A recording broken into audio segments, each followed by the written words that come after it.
Hello, YouTube friends. Welcome, everyone. Before you get comfortable, please take a moment to like the video and subscribe to the channel if you haven't already. Also, let us know where you're watching from and what time it is there.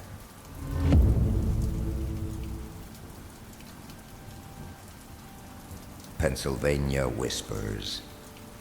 Chapter 1. The Hemlock Hollow Cabin. Leaves crunched under Clara's feet as she descended the old trail to Hemlock Hollow. Autumn had tinged the Pennsylvania woods with shades of blood and gold, and the air carried an earthy, damp smell, as if something ancient was breathing among the roots. She was 27 years old, fresh from Philadelphia, escaping a life that had become too noisy, too broken. Her mother had just died, and among the belongings she had left behind, she found a rusty key and a letter with a handwritten address. Hemlock Hollow. Don't go alone. But she went alone. The address corresponded to an old cabin her mother had inherited from her grandfather, a man she never spoke of. On the letter, written in quivering ink, was a clear warning. If you ever decide to look for answers, just go with someone else. Things there haven't quite slept. Clara had thought it was a metaphor. Now she wasn't so sure. The cabin was nestled deep in the forest, so far from paved roads that not even the GPS could locate it. He had to leave his car on a dirt road and walk for almost an hour with his backpack on his shoulder. When he arrived, he saw it. A wooden structure blackened by years with a leaning chimney and windows that looked like blind eyes. Clara pushed the door. It was unlocked. Inside, the dust was so thick it looked like fog, and the antique furniture creaked just by looking at it. Everything was intact, as if someone had left minutes ago. Above the fireplace hung a portrait. A wiry man with a thin mustache and eyes too vivid for a faded oil painting. The name was carved at the base of the frame. Elias Wexler. You are my great-grandfather, Clara whispered, feeling a shiver run down her back. He lit some candles. There was no electricity, and apparently no running water. The fireplace was still working, so she took it upon herself to light it. The crackling of the fire soothed her for a few minutes. Outside, the wind played through the trees as if whispering words in a language she didn't understand. There was no phone signal, no neighbors, no electricity for miles around. That's when Clara found the diary. It was in the second drawer of a dusty chest of drawers under some linen shirts. The first pages were blank, but later someone had written in sepia ink, November 3rd, 1911. Today I saw the figure again. It does not enter. It just watches. The trees make way for him. Clara read those words quietly, as if that might mitigate the discomfort she felt. There was something about the handwriting, tight, nervous, as if whoever was writing feared that something was watching them as they did so. He turned pages. The entries were erratic, spaced out. They all spoke of the same figure, a silhouette that appeared at the edge of the forest, always at dusk, motionless, with a broad hat and no visible face. Sometimes the author spoke of voices coming from the dry well behind the cabin, voices that repeated his name in voices that were not human. At one point, the paper simply stated, I'm not crazy. I saw him again. He has my face. Clara slammed the diary shut. The cabin creaked as if something was moving within its walls. Outside, it was already getting dark. She lit another candle and decided to investigate the grounds. With a flashlight, she went out the back door. The trees were still. The forest seemed to hold its breath. He walked to the well. It was covered by a wooden lid, barely held in place by rusty nails. Around it, the vegetation was denser, as if something invisible prevented it from growing beyond a certain point. Clara crouched down, illuminated the crevice between the boards. A winter chill came from inside. He jerked upright when he thought he heard something, a murmur, barely audible. He turned to go back to the cabin, but at that moment, something caught his attention. At the edge of the forest, among the farthest trunks, someone was watching her. He was a tall, motionless figure, wearing what looked like a dark hat. I couldn't see his face, but his presence was a visceral certainty. The flashlight flickered, the wind stopped, and for an instant, so did time. "Hello," said Clara, her voice weak, swallowed by the thicket.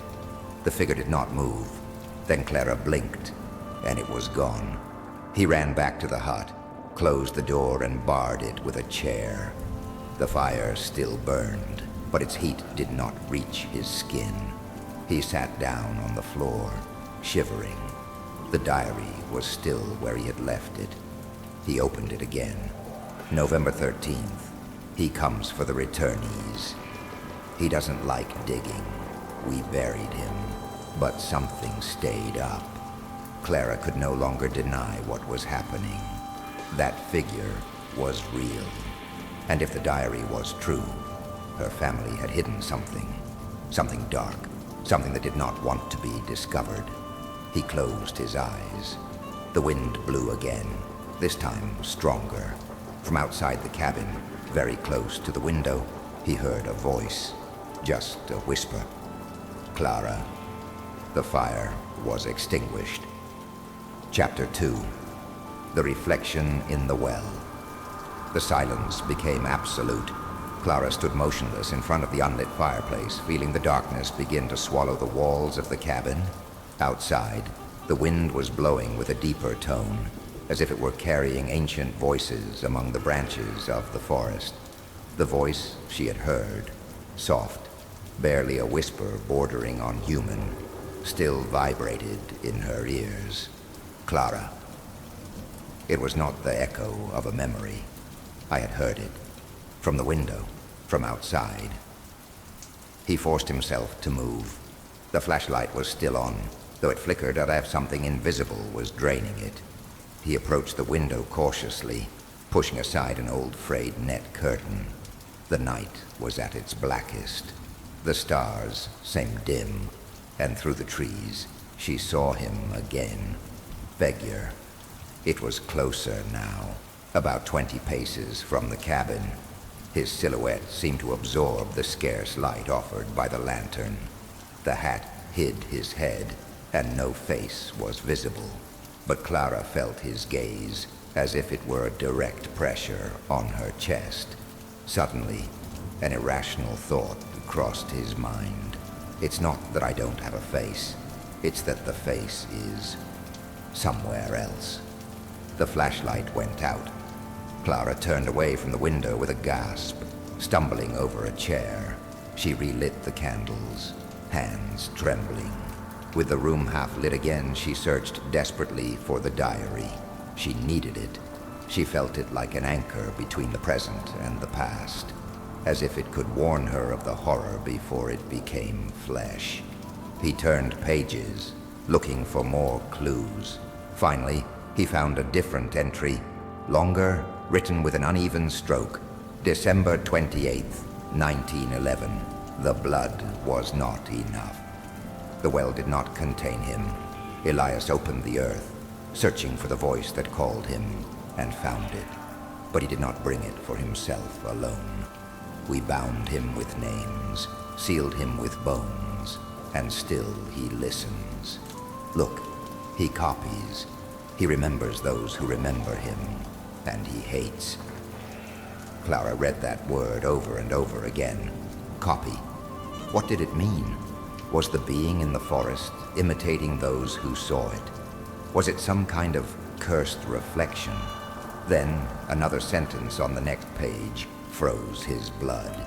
Elias was the first to see his own face floating in the darkness of the well. It was like looking into a mirror, but the reflection was smiling. Clara dropped the diary. An image formed in her mind without permission. Her own face emerging from the well, distorted into a monstrous smile, with eyes as empty as the night sky. He knew he should leave, but her body did not obey, as if the roots of the forest had already touched her. And then he heard a sharp knock on the door. One, then another.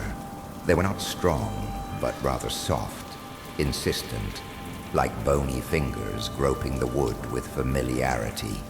He picked up the kitchen knife he had brought, barely a rusty hunting blade. He walked to the door. He held his breath and pushed it open. No one was there, only the forest, the wind, and the echo of her fear. But when she looked down, something new had appeared in front of the door. A rag doll, worn out, with buttons for eyes, and a dress made of scraps of old newspaper. Clara lifted it with 2 fingers. One of the eyes was sewn in crookedly, as if she was smiling with only one side of her face. As I looked ahead again, the figure had returned, closer. He was no longer 20 paces away, but 10. And Clara, paralyzed by an ancestral panic, understood. He wasn't walking. He was simply closer every time she blinked, turned, or averted her attention. He slammed the door shut. He locked it. He climbed the stairs with shaky steps, up to the 2nd floor. The master bedroom was narrow, but it had one advantage, an elevated view of the well. He peered out the window with the flashlight. The trembling beam of light reached the wooden lid, but the lid was gone. The well was open. Clara felt such a strong impulse that she could not resist it. She ran down the stairs, grabbed her backpack, threw in her diary and flashlight, and ran out with the same fury with which one flees from a burning house. She walked briskly toward the well, even though everything inside her was screaming at her not to. But a part of her knew she had to look. She had to look. He bent down. He illuminated the interior. First, nothing, just humidity and shadows. Then, a vibration, and then an eye, her eye, looking at her from below. Clara screamed, recoiled, and fell backwards, but she didn't stop. She crawled away from the edge until she regained control and stood up. He ran into the woods with no clear direction, flashlight bouncing among the logs. Behind her, she heard a low chuckle, as if the earth itself was mocking. The flashlight went out again, and it was in that total darkness that Clara stumbled upon something. One body. He screamed and backed away. He turned the flashlight on again in desperation, and there he was, a man, lying face down, clothes covered with dirt. As he turned him over, an icy breath cut into his chest. She was herself, her face, her clothes, her expression frozen in terror. Clara screamed until her throat tore. She ran without looking back, blind with fear. She didn't know how or for how long, but she made it back to the cabin. She closed the door, locking it with everything she could. She fell to her knees in front of the extinguished fire. She was not crazy. The newspaper was right, and the worst was yet to come. Because from upstairs he heard footsteps, slow, paused, 1, 2, 3, and a voice identical to his whispering, "Clara, are you here?" Chapter 3. The Other Face. Clara did not answer. Her throat was closed, her body paralyzed, and her thoughts caught in a whirlwind of impossible images. His dead face in the forest, the eye watching her from the bottom of the well, the twisted wrist, and now, his voice on the floor above. The crunch of footsteps advanced. 1, 2, other. Each step seemed heavier than the last, as if the wood groaned not only from the weight, but from the very presence of something that should not exist. Clara covered her mouth with both hands, hiding behind the fireplace. She knew the cabin was small, and there weren't many places to hide. The whisper came again. "Clara, I'm coming down." The voice was identical to his, but soulless. It was his timbre, yes, but cold, emotionless, empty. Clara crawled slowly across the floor, trying to reach the back door of the cabin. Her fingers scraped against the splintered floor as her back brushed against the wall. She knew that making noise would be the end of her. The handle to the back door was close, just a few steps away. "Do you remember the doll?" said the voice from the stairs. "It was yours. It always was." Clara stopped. The whole world seemed to stop. No one could know that. She hadn't said anything about the doll, not out loud. Yet, it was true. The doll. As a child, she had one just like it. Her mother sewed it out of old rags during a hard winter, when there were no presents and no money for toys. Clara loved her. She called her Lila. One day she disappeared in the woods after a storm, and now, there she was, again, in front of her door, 100 years later. This can't be real, he thought. None of this can be real. The back door creaked under her hand, as if the forest itself was watching her. He opened it very slowly, just a few inches. A musty smell escaped from the night. Wet earth, rotting flowers, damp wood. The stench of something old, something unearthed. Outside, the darkness stretched out like a moonless sea. He slipped through the crack, closing carefully behind himself. She did not run. She knew that to do so would give her away. She walked with light steps through the branches and mist. But then he heard it again. Not behind it. Not at the top, but in front. The same voice. "You can't run from yourself." And there, just 10 paces away, he saw the figure. It was not the one with the hat. It was her. A perfect replica of herself, standing motionless. She wore the same clothes, had the same haircut, the same hands, the same muddy boots. Clara stopped, breathless. The reflection smiled, but it was a crooked smile, as if it didn't know how to do it right. The teeth were stained, and the eyes were empty, opaque, like polished black beads, soulless. "You don't know who saw first," said the copy, without moving her lips. "You don't know if you're the original, or the one who came out of the well." Clara stepped back. She tripped over a root. She fell. "What am I?" she whispered, trembling. "What's going on? A memory? A crack? A repetition of the same thing?" answered the copy, walking towards her. "You came looking for stories.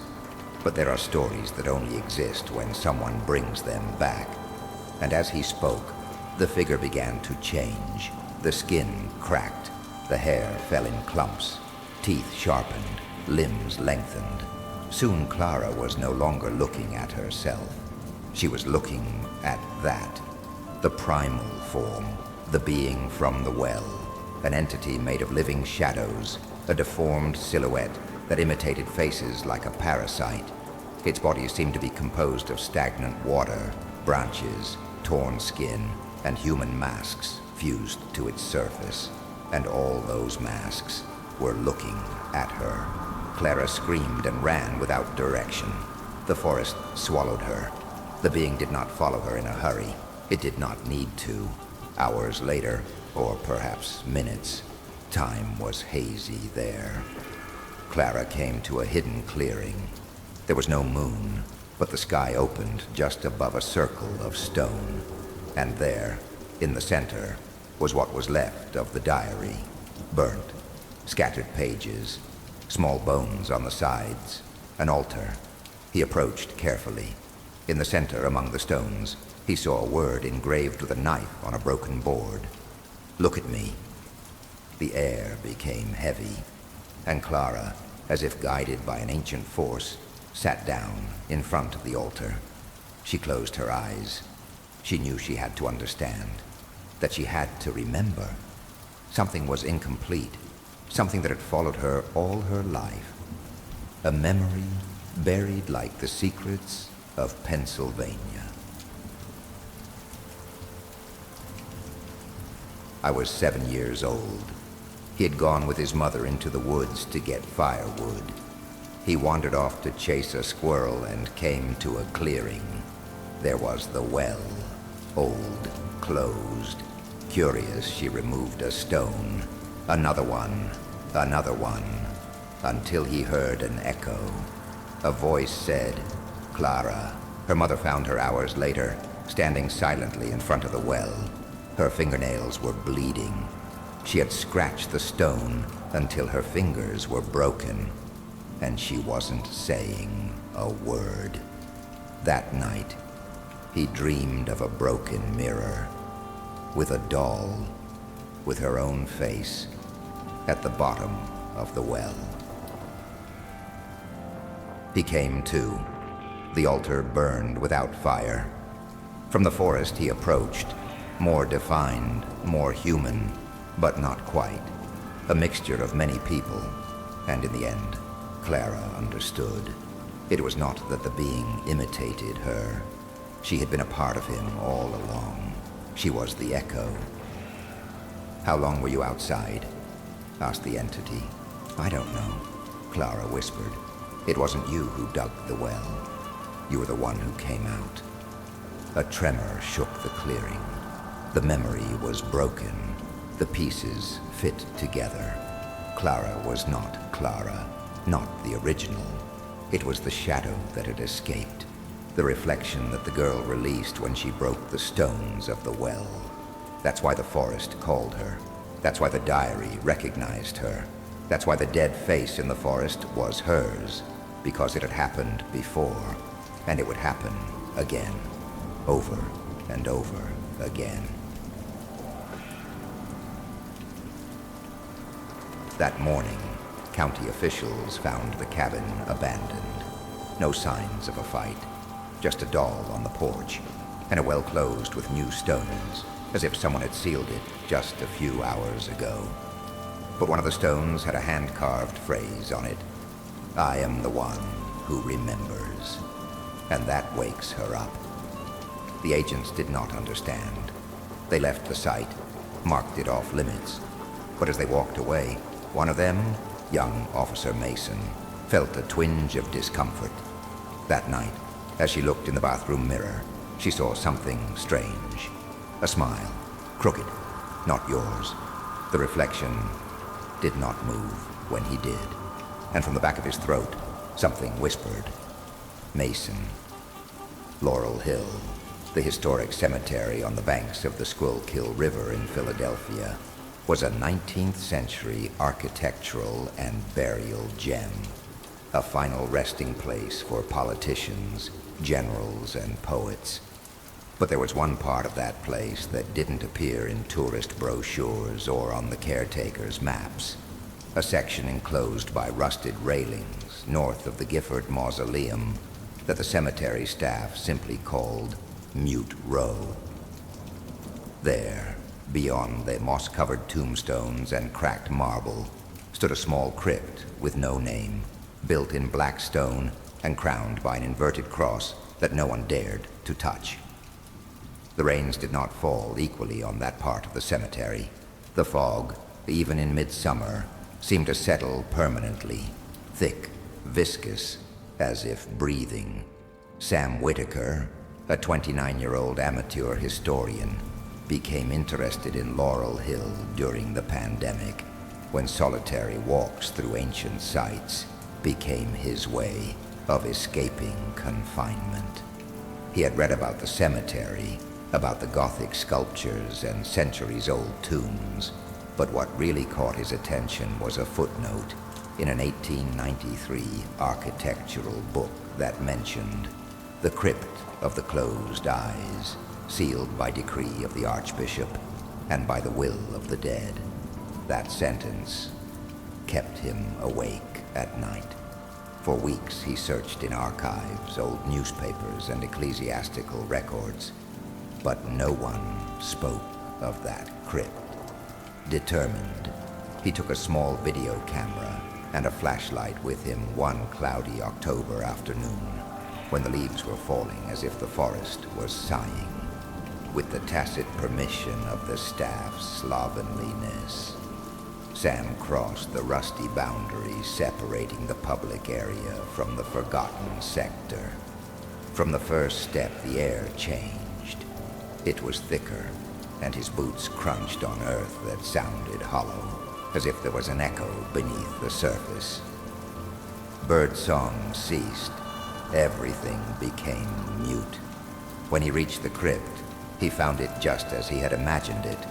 Black stone, no inscriptions, no name, with an iron door that seemed to have no lock, only a narrow slit in the shape of an inverted cross.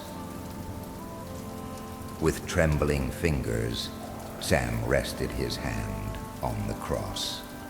The stone was warm, alive.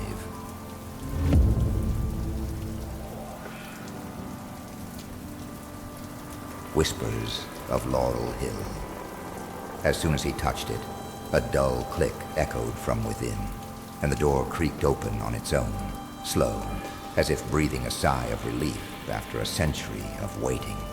Inside, the air was thick, stale, and smelled of wet earth and old meat. The flashlight flickered once, then again. Sam descended the 5 steps into a small chamber, the size of a monastic cell. On the walls, engraved by hand with a crude instrument, were Latin phrases, some worn, some crisp. Non loquantur, nec videant, nec meminarint. They shall not speak, they shall not see, they shall not remember. In the center of the room, on a granite pedestal, was a sealed glass box. Inside, a face covered by a black veil. The body was too well preserved to be more than a century old. The skin, grayish, looked like it was made of wax, but Sam knew in his marrow that it was human, real, breathing. He recoiled, horrified, but then the door slammed shut. The flashlight died. Only the faint glow coming from the glass box illuminated the place. In the dead silence, Sam heard a murmur. It wasn't coming from outside. It was coming from inside his head. Tell them not to forget me. The voice was feminine, soft, almost a whisper, but it was not hers. Sam screamed, pounded on the door until his knuckles bled. Finally, after what seemed like an hour of darkness, the door opened on its own. The cool evening air rushed in. Sam staggered out, not looking back, not closing the door. That night, dreams possessed him. He dreamed of a convent in flames, of nuns gouging out their eyes and sewing their mouths shut. He dreamed of a cross dripping blood upside down, of children crying ashes, and of the woman in the coffin, standing by his bedside, staring at him facelessly. He woke up screaming, but the worst thing was that in his mouth there was ash. For the next few days, Sam tried to convince himself that it had been a hallucination, but every time he slept, the woman came back, closer and closer. In the third dream, she spoke. They buried me alive. They tore my name from me. You will give it back. Sam began to do more research. He went to the Historical Library of Philadelphia. In an 1834 codex, he found a paragraph that spoke of a Sister Herminia, a nun accused of witchcraft, whose conviction had been secretly handed down by the archdiocese itself. Locked up in life in the dark pantheon, it said, the last penitent of the sealed eyes. The attending historian, an elderly man named Mr. Kepler, advised him not to investigate further. These things are not made for the modern mind, he told her. There are spirits that only need a name to return, and you already know it. That night, Sam dreamed he was in the crypt again. but this time with dirt up to his knees as if sinking. The woman whispered in his ear, "Name me." Sam woke up with a scream, with dirt under her fingernails. And then she understood. She didn't want to rest. She wanted to go back, and I was using him. Chapter 2. Those who remember their name autumn grew crisper in Philadelphia. The streets lining Laurel Hill seemed to shrink under the lengthening shadows of the oak trees, and the wind blew with a voice more like a moan than a breeze. Sam Whitaker was barely asleep. When he closed his eyes, the woman in the coffin would visit him. She no longer watched him from afar. Now she spoke in his ear. She asked him, gently and menacingly, to complete the ritual. "My name is lost, but you have brought it back." Sam began to write compulsively in his notebook, without remembering doing so. He found torn sheets of paper on the floor with phrases in ancient Latin and names of nuns who had been dead for centuries. The most recurrent, Herminia de la Cruz. Sometimes she would wake up in front of the crypt door with mud on her shoes and her lips cracked from mumbling. Her sanity was beginning to crack. Desperately seeking help, he contacted a young librarian and local folklore researcher named Clara Elston, who had published articles on Pennsylvania's cursed places. He found her in a Kensington coffee shop, and when he showed her the name and story, Clara blanched. "Did you open the crypt? The one with the inverted cross?" Sam nodded. Clara looked at him with genuine dread. "No one is supposed to open it. It's sealed with salt and ecclesiastical symbols. No one should, unless something from inside wants to get out." Clara accompanied him to the Temple University archive, where they traced documents from convents that disappeared after mysterious fires in 1826. A disturbing pattern emerged. Each fire coincided with reports of profane ecstasies, as the bishops called them, nuns who spoke in tongues, levitated during Mass, or prophesied the end of the world.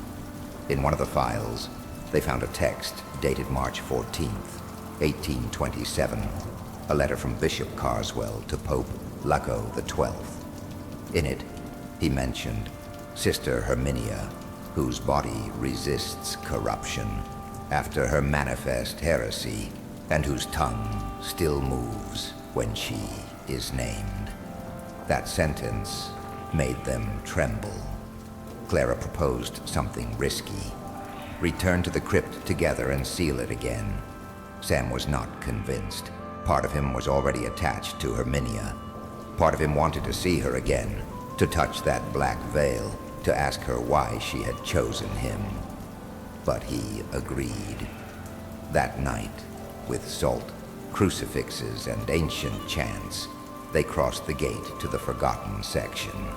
The atmosphere was heavier than ever. Something invisible seemed to move through the trees, noiselessly. The door to the crypt was still open. Inside, the glass box was empty. "It can't be," Sam whispered. It was here. The air became icy. Clara held the crucifix tightly, and then they saw it. On the wall, carved with claws or some bone knife, a sentence: "The living forgot me, the dead still remember me." And on the floor, a figure, sitting, shrunken. The silhouette of a woman, covered with the same black veil, head cocked to one side, the skin of an ashen gray, but alive, breathing. Herminia. "Let's go now," Clara shouted, but Sam was paralyzed. The woman got up, slowly, with movements that did not seem human. She did not walk. She slid her feet, as if the earth did not touch her. She reached out a hand to Sam. Her voice came not from her mouth, but from the walls, from the floor, from inside their minds. "Now you know. You know how they condemned me, how they buried my body, and my faith. And you are the final nail. The ground shook. Clara pulled Sam and dragged him out of the crypt as the air filled with a high-pitched screech, like 1,000 insects screaming at once. When they crossed the rusted grate, all was silent. The crypt door closed again on its own. Sam fainted. He woke up in his apartment 3 days later. Clara had taken him in her car. She had called 911, but she didn't tell anyone what happened. She only left him a note on his bedside table. That woman is still walking. I'm leaving Philadelphia. I advise you to do the same. If you dream about her again, don't respond. But it was too late. That same night, Sam felt the mattress sink in beside him. A whisper, warm, slow, crept into his ear. Thank you for remembering me. Now remember me always. And when he lit the lamp, he saw written on the wall, in ash, those who remember my name can never forget it. Herminia's face was in the mirror. She was smiling. Chapter 3. The Last Procession. A week after the last meeting with Herminia, Sam no longer recognized his own reflection. The image in the mirror showed dark circles under his eyes, his skin pearly with sweat, and eyes that were not his. They were blacker, emptier. Dreams had become indistinguishable from wakefulness. In them, there was always a song, not human. Voices sharp and deep at the same time, chanting in a language that did not exist, and among them, hers, Herminia. He no longer spoke. He was in charge. Sam wrote incessantly, on the walls, on his body, on his fingernails with needles, symbols that repeated in his dreams, a circle bitten by an inverted cross, an eye inside a tear, and the word Rememberar written in blood. The police came once. A neighbor complained about the screaming, but Sam had become adept at dissembling. He said he had stress disorder. They left him alone. No one else ever knocked on his door again.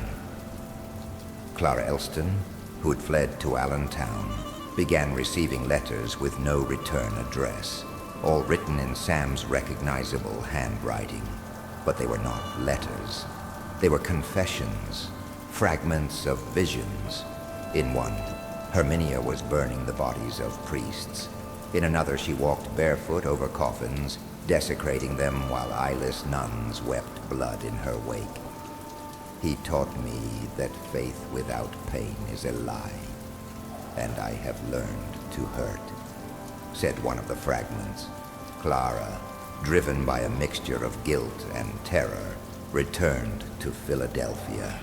She found him hunched over in his living room, surrounded by black candles, with the television on static and unblinking. Sam, can you hear me? He looked up. There were scabs at the corners of his lips, and his voice was hoarse, as if he hadn't drunk water for days. She's not asleep, he whispered. She's awake, Clara, walking this way, with me, behind you, always behind you. Clara turned sharply, but saw nothing. However, she felt an inexplicable coldness run down the back of her neck, as if someone was blowing on her back. She insisted on taking him with her. Get out of town, go north, away from Laurel Hill. But Sam refused. He said the last procession had already begun, and he couldn't leave her. He was her faithful, his reminder. She wants to go back to the site of the fire. She wants to walk where they burned her, where she was called a saint and a witch at the same time. The place he was referring to was Saint Agatha's convent, or what was left of it, an hour to the west, covered by woods, forgotten even in official records. According to Sam, Herminia had been executed there, along with other nuns accused of practicing the sacrament of forgetting, an occult rite that allowed certain souls to live between memory and flesh. Against all logic, Clara agreed to go with him. They arrived at nightfall. The convent was reduced to ruins, but some walls still stood. There were broken stained glass windows and a crooked cross on a peeling altar. The air smelled of mold, smoke, and rotting flowers. Sam began to sing, an inverted psalm. Clara stepped back, but it was too late. The ruins began to vibrate, as if an undercurrent was running through them. Figures emerged from the ground, not solid, not human, dressed in habits of centuries past. They walked with bowed heads, women, nuns, dozens, and behind them all, Herminia. It did not float. It did not walk. She was dragged along the earth itself, like a dead queen escorted by ghosts. Her face was no longer covered. Her eyes were empty. Her skin was pale as wax, but she was smiling. "Sam," Clara shouted, "don't follow her," but he could no longer hear her. He took Herminia's hand, and together they entered the heart of the convent.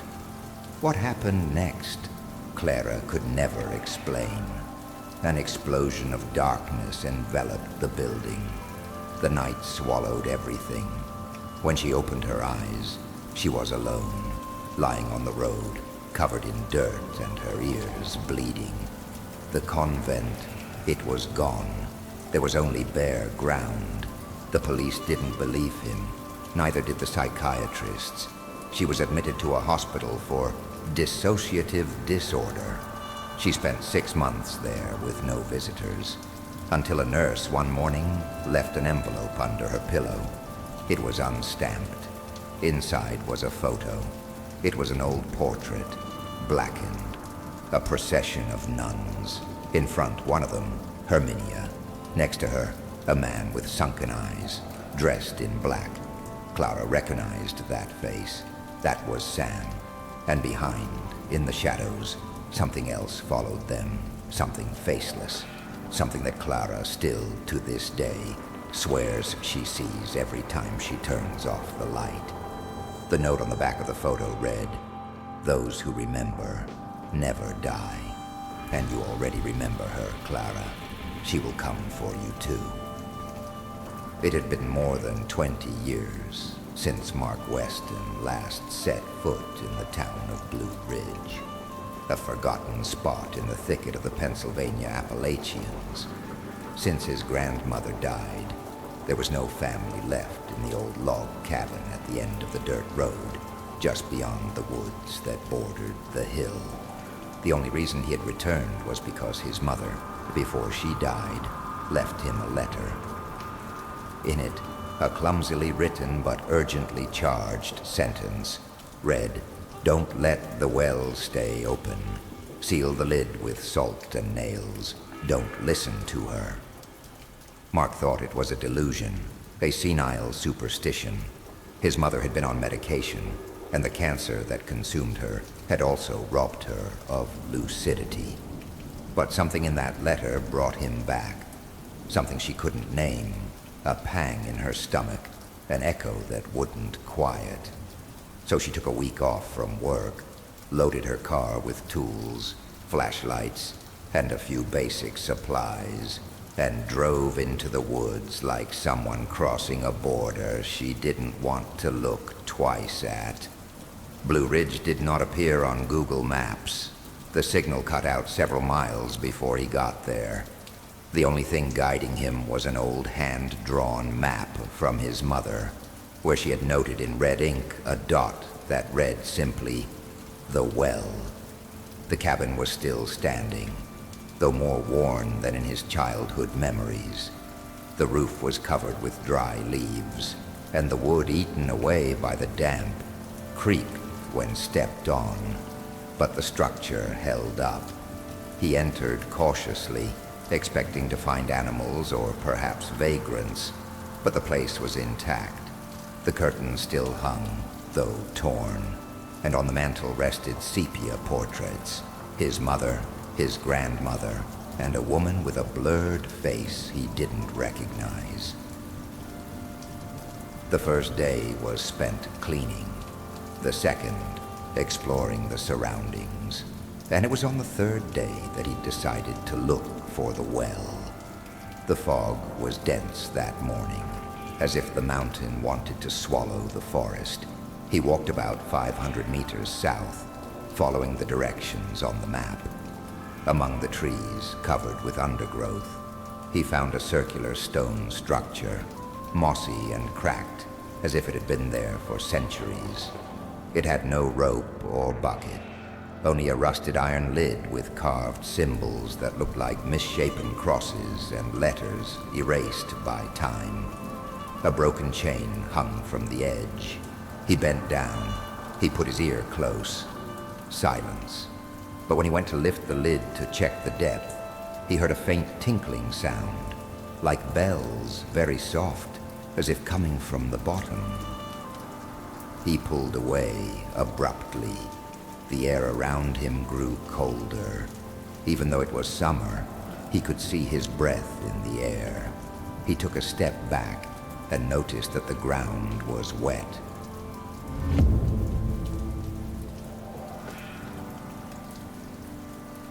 The woman at the Blue Ridge well. Not mud, not water, damp as if something had exhaled under his feet. He returned to the cabin, his heart pounding in his ribs. He did not sleep that night. After midnight, he was awakened by a sound. At first, like a whisper, then clearer. It was the bells, the same tinkling he had heard in the well, but now it was coming from the window. He got up.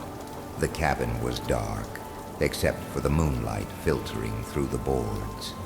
The bells were ringing intermittently, as if something was walking with them. He walked over to the window. He saw nothing at first, only the fog.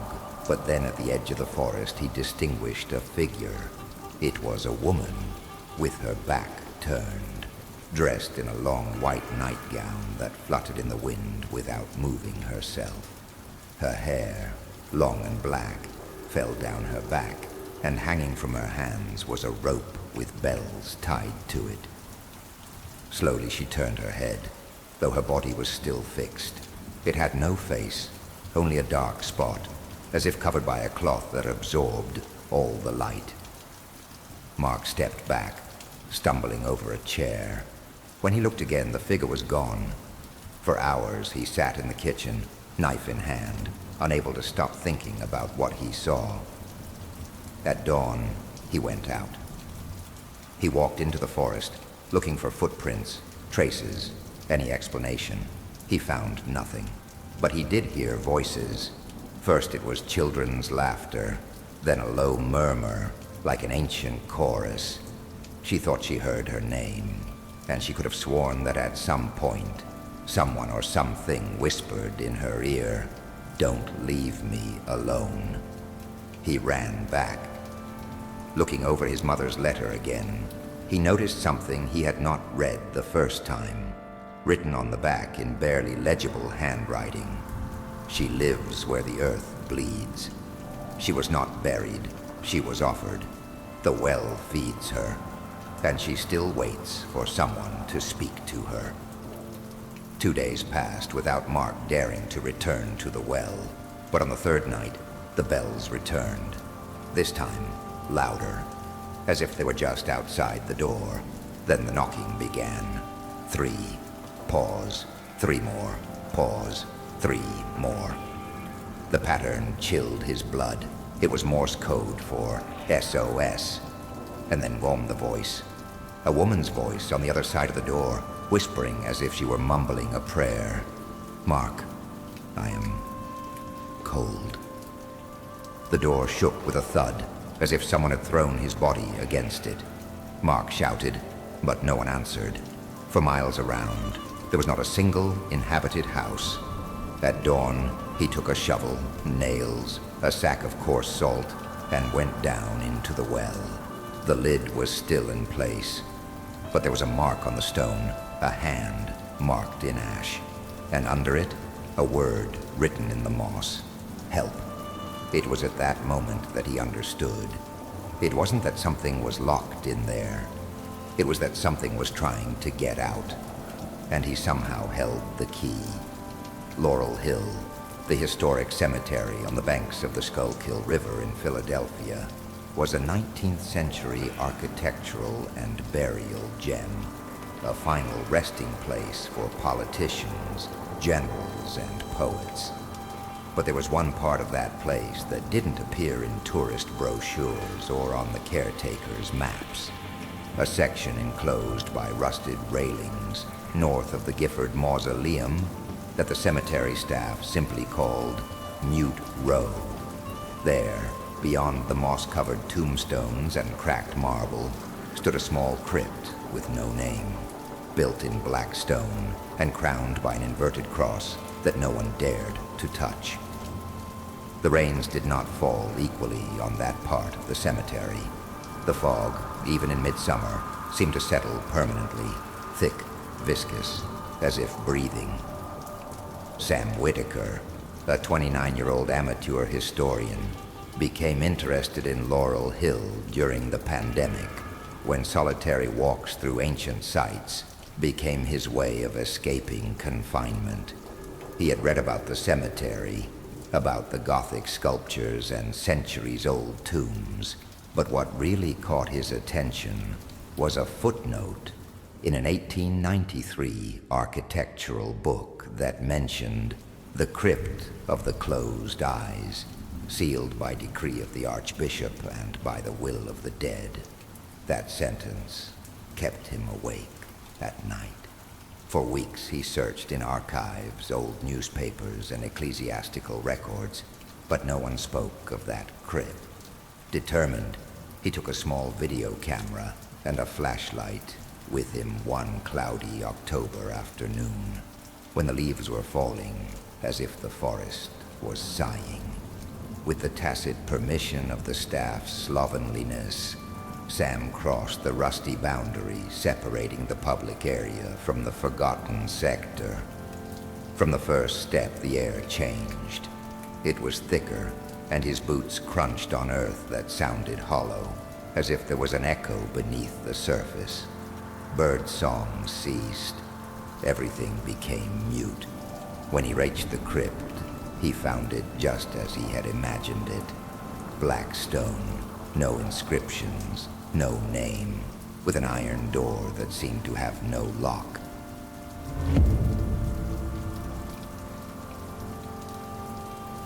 The Lamentations of the Dumas House. Chapter 1. The Whisper of the French Quarter. When Elise Laurent arrived in New Orleans one overcast November afternoon, the humidity embraced her like an ancient spirit, warm and sticky, as if the city itself was welcoming her with a crooked smile.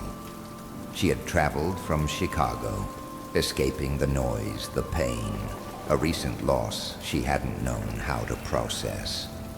Her mother, a Louisiana native, had died just 3 months ago, and with her death, Elise had inherited a house in the heart of the French Quarter.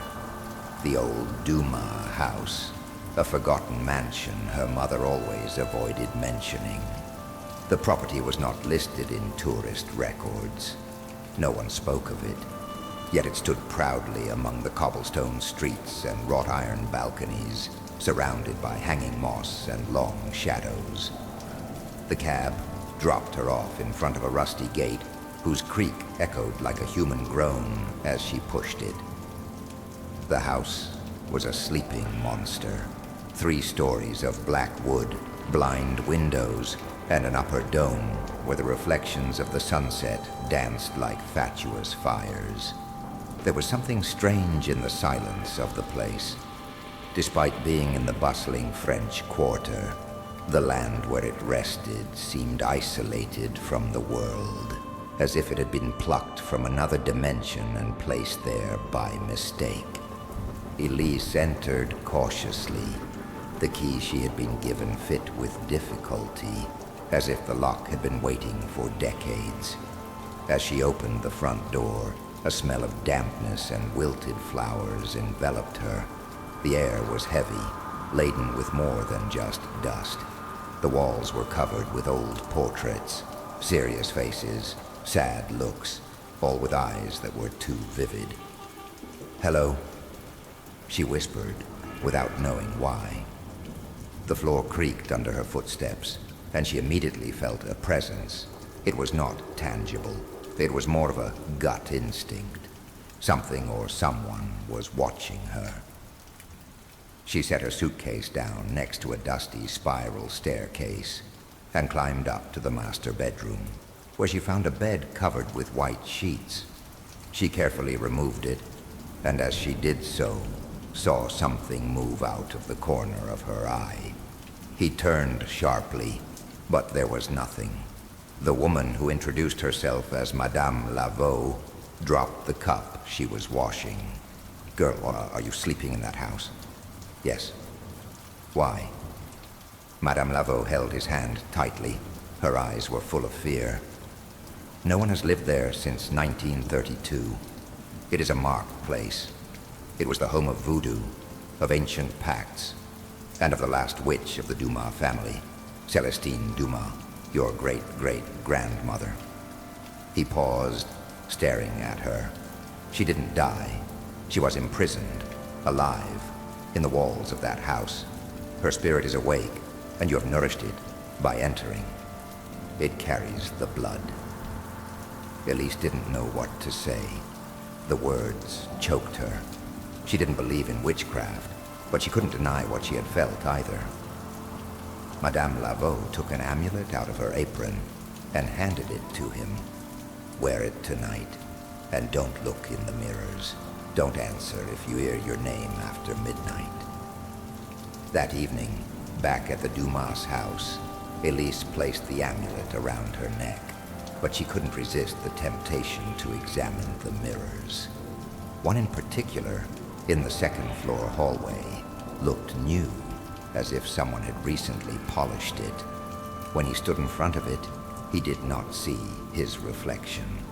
She saw another version of herself, a woman with her face, but with paler skin, flowing hair, and empty eyes. "Elise," said the reflection in a dry whisper. She stepped back. She stumbled. She fell to the ground. The mirror shattered, but the reflection did not disappear. It came out of the glass in the form of a shadow. And then he heard his mother's voice, distant, trembling, mixed with an older, deeper one. "Run, Elise. Don't look her in the eye." But it was too late. Celestine had seen her. Chapter 2. The Curse of the Black Mirror. Elise's scream tore through the air like a blade. The shadow that had emerged from the mirror stretched down the hallway, carrying with it a bone-chilling chill. The figure had the shape of a woman, but its outline was fluid, like oily smoke. Her face formed and distorted in a perpetual grimace, as if hundreds of faces were trying to emerge at the same time. Elise ran without looking back. She stumbled down the stairs, feeling each step of the entity echoing over her own, but slower, as if she was in no hurry. The front door would not open. The wood vibrated with an invisible force, as if the house was breathing. He knocked, shouted, pulled the doorknob, but nothing. Only the silence of the house broken by an ever closer whisper. "Elise, blood of my blood, the door no longer exists for you." The whisper came from everywhere and nowhere. In an instant, the temperature dropped so low that her breath turned to steam and tears froze in her eyes. The amulet around her neck began to heat up, vibrating as if it had a life of its own. A red light burst from it, and the shadow stopped. With trembling hands, Elise tore off the amulet and hurled it at the figure.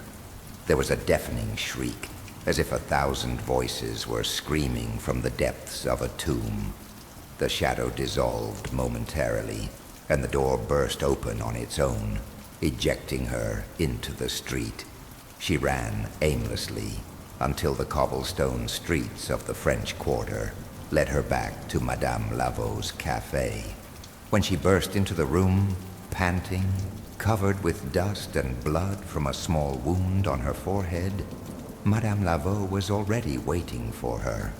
She held in her hand a wooden bowl filled with bird bones, lighted black candles, and a round mirror covered with a veil. "You've already woken Celestine," he said without looking up. "Now she will haunt you, not just because of what you are, but because of what's inside you." Elise did not understand. What's inside me? Madame Laveau looked at her with a grave expression. She sat down opposite her and removed the veil from the mirror. It was no ordinary mirror. The glass was black, like obsidian. Its surface rippled slightly, as if it contained a thick liquid.